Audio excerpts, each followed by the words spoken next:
જય માયા દેવી. તમે ડાંગ જિલ્લામાં કઈ જગ્યા પર આવ્યું છે મંદિર? ડાંગ જિલ્લામાં એક્ઝેક્ટ તાપી જિલ્લાની જે એન્ટ્રી થાય છે ભેંસ કાતરી, હા હા, ત્યાં છે આપણે. ભેંસ કાતરી તાપી જિલ્લામાં એન્ટ્રી થાય ભેંસ કાતરીની આગળ આગળ હા. ડાંગ જિલ્લામાં આવ્યું છે માયાદેવી. આ મંદિરમાં તમે આવો અને તમે માતાજીને યાદ કરો. આ ગણપતિ બાપ્પા છે, જય ગજાનન ગણપતિ મહારાજ. અને માતાજીનું મંદિર એકદમ નદીની અંદર તમારે જઈને, આ તો અત્યારે બ્રિજ બનાવી નાખ્યો, બાકી પહેલાં લોકો તરીને આવતા હતા, અંદર મંદિરમાં ઉતરીને આવતા હતા.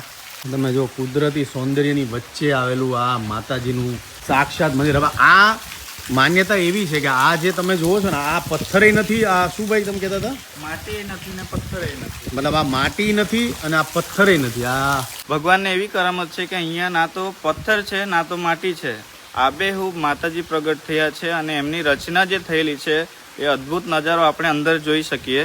તમને બતાવું. જય માતાજી. આ માયાદેવી જવાનો રસ્તો છે, આ પાણીની વચ્ચે. જય માયાદેવી. આ નાગ દેવતા છે, આખું ફેન કરેલો. જય નાગ દેવતા.